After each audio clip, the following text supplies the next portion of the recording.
হাওড়ার ড্রেনেজ ক্যানেল রোডের পাশে বস্তিতে আগুনের ঘটনা। এলাকা পরিদর্শনে এলেন পুর ও নগর উন্নয়ন মন্ত্রী ফিরহাদ হাকিম। তার সঙ্গে ছিলেন স্থানীয় বিধায়ক মনোজ তিওয়ারিও। তারা ক্ষতিগ্রস্ত বস্তিবাসীদের সঙ্গে কথা বলেন। গত মঙ্গলবার ভর সন্ধ্যায় বিধ্বংসী আগুনে পুড়ে ছাই হয়ে যায় ড্রেনেজ ক্যানেল রোডের পাশের এই বস্তি। ফিরহাদ হাকিম তাদের আশ্বস্ত করে পাশে থাকার কথা বলেন। ইন্ডিয়া জোট প্রসঙ্গেও কথা বলেন পুরমন্ত্রী।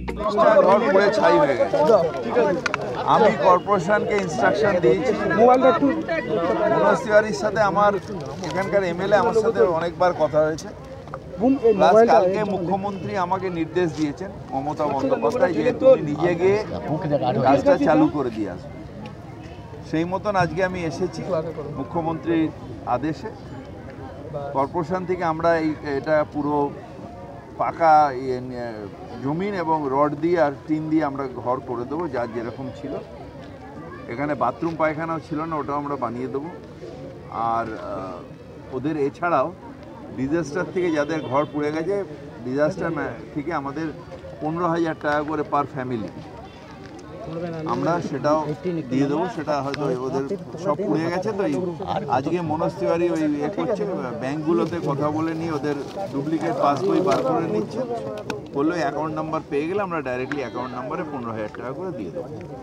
এটা যেরকম ছিল, এটা ঝুপড়ি ছিল, এ দিয়ে মাছ দিয়ে আর ওপরে প্লাস্টিক ছিল, কিন্তু সেইভাবে রাখাটা খুব ডেঞ্জারাস, কারণ ভেতরে রান্না টান্না করেন।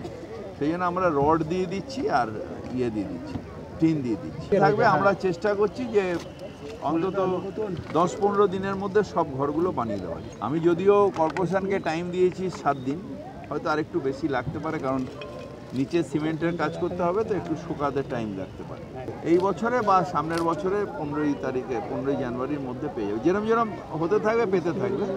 একদিনে তো আর ম্যাজিক করে সব দেওয়া যায় না, এক ধার দিয়ে চালু হবে কাজটা। সাজানো প্রেসকে যা বলার এজেন্সির উচিত ছিল কোর্টকে বলা।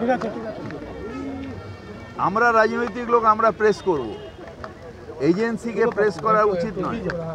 Agency is liable two court only, তার কোর্টকে বলা উচিত। কোনো লোককে ডিফার্ম করার জন্যে, কোনো লোককে আটকানোর জন্যে, কোনো রাজনৈতিক ফায়দা তোলার জন্যে এজেন্সিকে ব্যবহার করা যায় না।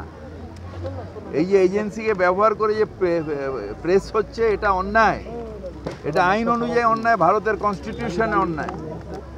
এই যে প্রেসের প্রবণতা, এটা অন্যায়। আপনার you have to report to the court, not to the press. সম্মানহানি, এটা একটা বড় ষড়যন্ত্র হচ্ছে।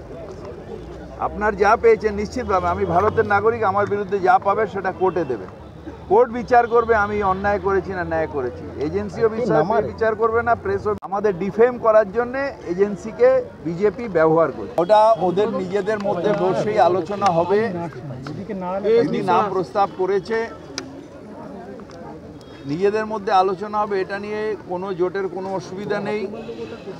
জোট আমাদের হচ্ছে এবং জোটের জন্য বিজেপি কাঁপছে। ইন্ডিয়া জোটের মধ্যে ভেতরে আলোচনা হবে, যেখানে মমতা ব্যানার্জি নিজে থাকবেন, কংগ্রেসের বড় নেতৃত্বরা থাকবেন, সবাই থাকবেন, সেখানে এটা আলোচনা হবে।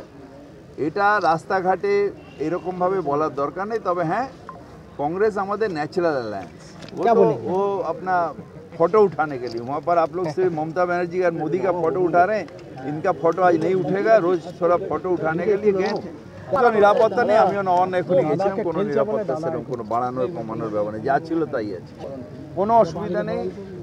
আমাদের দেখুন, একটা ভ্যারিয়েন্ট যখন আসে এটা থাকে, করোনা চলে যায়নি, আমরা আমাদের মধ্যে পাওয়ারটা এসে গেছে করোনাটাকে প্রতিরোধ করার। ব্যুরো রিপোর্ট, সূত্রকার সংবাদ।